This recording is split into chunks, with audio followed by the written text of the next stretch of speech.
देखाउटी जति हाँसे पनि मनमा त छ होला। के गर्नु बहिनी, विष्णु भनेर सिस्नुमा हात हाल्यो।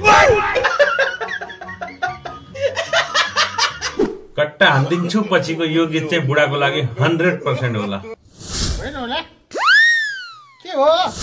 मान्छे पनि कस्ता छन् है, पहिला त गाली नगरिदिनु, केही नभनिदिनु, जे भए पनि मेरो श्रीमान हो, मैले बिहा गरेको श्रीमान हो भनेर सबै जनताहरूले अनुरोध गरेको होइन।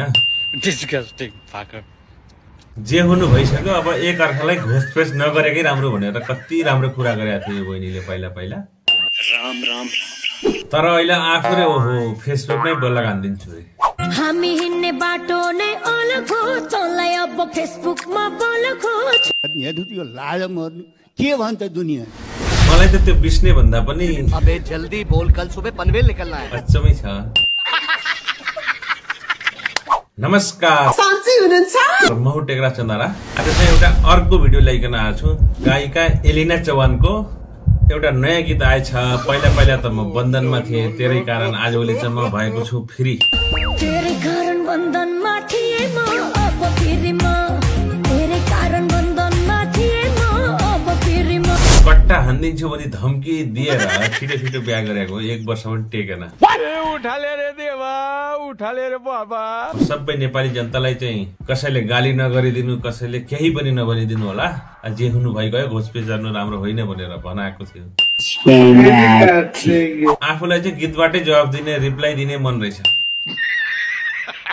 अब एलिना चौहानको यस्तो पाराले समाजमा के सन्देश दिँदैछन् यिनले, हामीलाई त थाहा पनि भएन। बुढाकै गल्ती थियो कि बुढीको गल्ती थियो कि? कलाकार हुनु र गीत गाउनु त आफ्नै ठाउँमा छ। हावा निकल गई। एउटा कलाकारले आफ्नो सीमित ठाउँमा रहेर इज्जतसँग गीत गाउँदा पनि त भइहाल्छ नि। कुछ न कुछ तो गडबड जरुर है।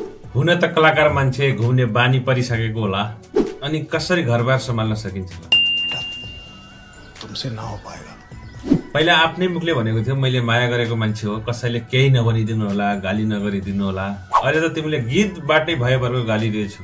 अपनी शक्तियों का पूरा इस्तेमाल कर रहे हो। विष्णु सापकोटा पनि कसैको छोरा होला, फेरि विष्णु सापकोटा पनि कहाँ कम।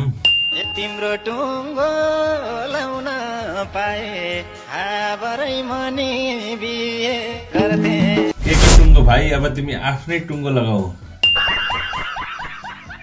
गर भाइ गर, टुङ्गो लागिसक्यो, अब तिमीले बिहा गर्दा पनि हुन्छ, जे गर्दा पनि हुन्छ। जति दुःख पर्दा पनि मुहार चाहिँ हाँसिलै छ है विष्णु भाइको। बडा हरामी हो बेटा, समझ रहे हो? समझ रहे हो?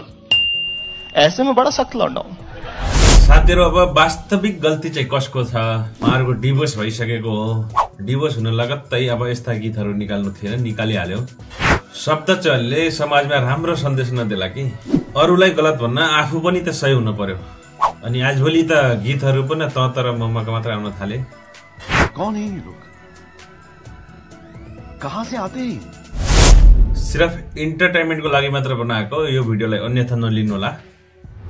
अनि मेरो भिडियोको कारण एलिना बहिनी अनि विष्णु सापकोटा कसैले पनि नफरत नगरिदिनु होला। एउटा चाहिँ हाम्रो देशको गहना हो, कलाकार हो, अनि अर्को चाहिँ एउटा देशको युवा हो।